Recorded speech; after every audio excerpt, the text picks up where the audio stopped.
The storm had swallowed the highway, turned the night into a blur of water and shattered headlights. Cars were scattered like forgotten toys across the slick asphalt, and somewhere in the distance, sirens screamed but never seemed to come closer. He could have run. He should have run. His little boy was waiting at home. Every instinct told him to save himself, but he didn't move. Before we step into what happened next, take a second. If you believe in kindness, in second chances, in the kind of love that asks for nothing in return, please like this video. Share it with someone who still believes in humanity. Comment where you're watching from, and subscribe to the channel. Stories like this remind us who we are at our best. His name was Ayan Malik, and for the past 4 years he had lived every day for one person, his 6-year-old son, Zaid. Since the night cancer took his wife, Ayan had become mother and father in one exhausted body. He woke before sunrise to pack lunches, braided tiny shoelaces with clumsy fingers, worked double shifts at a warehouse outside the city, and still made it home in time to read bedtime stories with animated voices that made Zaid giggle. He was always tired, always worried, but he was present. That night he had stayed late because missing a shift meant missing rent. The sky had been clear when he left, but halfway home the clouds tore open, and the rain came down in sheets so thick he could barely see the white lines on the road. He should have pulled over. He knew that now. The accident happened in seconds. A truck ahead hydroplaned, swerved sideways and clipped 2 cars. Ayan slammed the brakes, felt his own car spin, then crash into the guardrail. The world exploded into noise and then silence. When he blinked, there was smoke rising from his hood, and the metallic taste of blood in his mouth. He unbuckled himself, heart pounding, mind racing to Zaid. "I have to get home. I have to get home." That was when he heard her. Not a scream, not a cry for help, just a broken whisper carried by the rain. "I can't walk, just go." He turned and saw her about 20 feet away, half sitting, half lying against the crumpled door of a sedan that had taken the worst of the impact. One of her legs was pinned awkwardly beneath twisted metal. Her hair was soaked, stuck to her face, and her eyes, wide, terrified but strangely calm, met his. For a split second he hesitated. He thought of Zaid asleep with his small nightlight shaped like a moon. He thought of the promise he had made at his wife's grave, "I will always come back to him." Then he thought of another promise he had made, long before tragedy hardened his life. The promise to be the kind of man his son could be proud of. He ran toward her. The rain made every step slippery. He knelt beside her, assessing the damage the way he remembered from a first aid class years ago. Her leg was clearly broken. The metal frame had trapped her ankle. Blood mixed with rainwater washing down the pavement. She looked at him with a desperate sort of resignation. She wasn't pleading, she was releasing him. "Go," she repeated weakly. "It's not worth it. Not worth it." Those words struck something deep inside him. His wife had once said something similar in her hospital bed, telling him not to watch her fade away. But he had stayed then too. He didn't answer her. Instead, he looked around. The truck driver was stumbling toward the shoulder, dazed but alive. 2 other drivers had already run for higher ground. No one was coming back. Ayan wedged his hands under the bent metal and pulled. It didn't move. His palms slipped. His muscles screamed. The rain made everything heavier. He could leave, call emergency services from a safer spot, wait for trained rescuers. That would be reasonable, responsible. But something about the way her fingers dug into the wet asphalt told him she didn't have time for reasonable. He tried again, this time bracing one foot against the car's frame and using every ounce of strength he had built hauling crates in the warehouse. The metal groaned. It shifted just enough for her to cry out, not in pain, but in surprise. "On 3, he said, his voice steady despite the chaos around them. "You pull your leg back. I'll lift." She nodded, teeth clenched. 1, 2, 3. He heaved.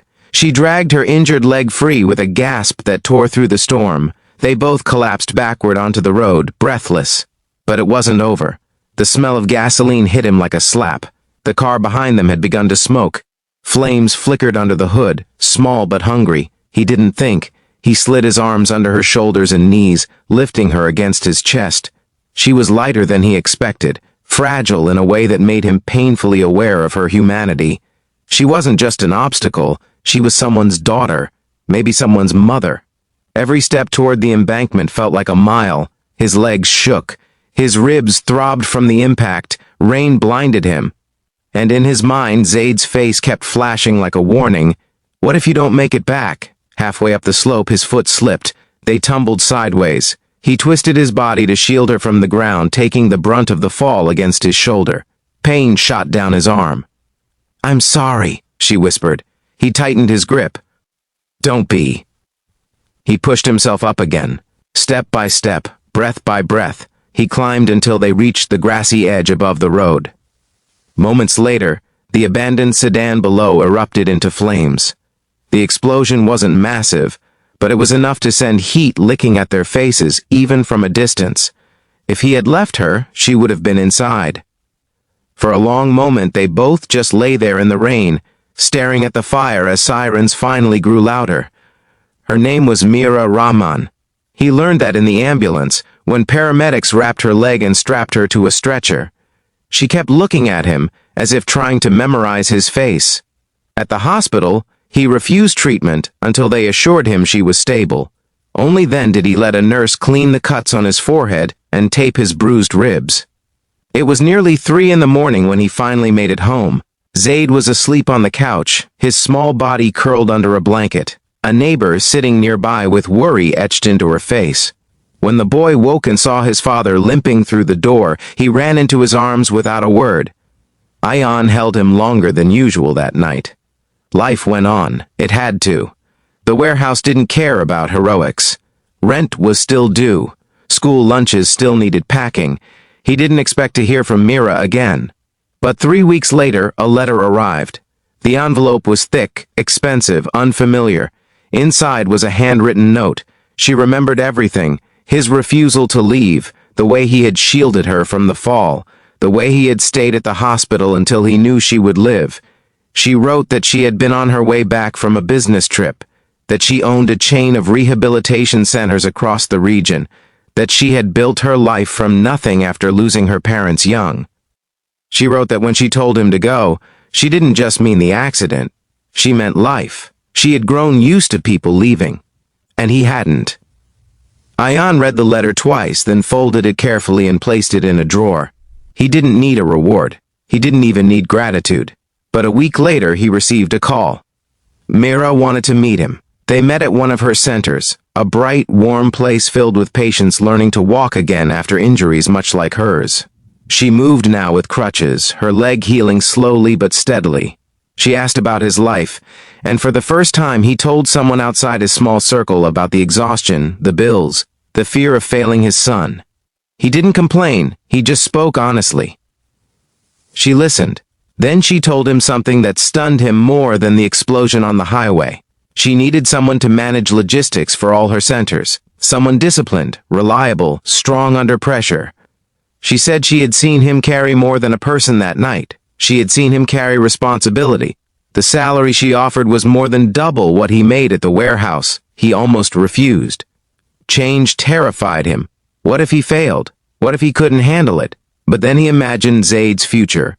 Better schools, a safer neighborhood, less of his father's constant worry. He accepted. The months that followed weren't easy. The job demanded long hours and quick decisions. He made mistakes. He learned. He grew. And every evening, no matter how late, he still came home to read bedtime stories. Mira recovered fully, though she walked with a slight limp that she called her reminder. They became friends first, bound by something deeper than gratitude. A shared understanding of loss, of survival. One afternoon, nearly a year after the accident, Ayan stood at the same stretch of highway where it had all happened. The guardrail had been repaired. The asphalt looked ordinary again, as if it had never witnessed anything extraordinary. Zaid stood beside him, holding his hand. "Is this where you saved her?" his son asked softly. Ayan looked at the road, then at his child. "No," he said gently.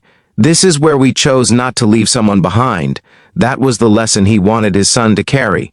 Not that his father was brave, not that he was strong, but that when someone says they're not worth saving, you prove them wrong. If this story touched your heart even a little, Please take a moment to like the video, share it with someone who needs to believe in goodness again, and subscribe for more stories that remind us of our humanity.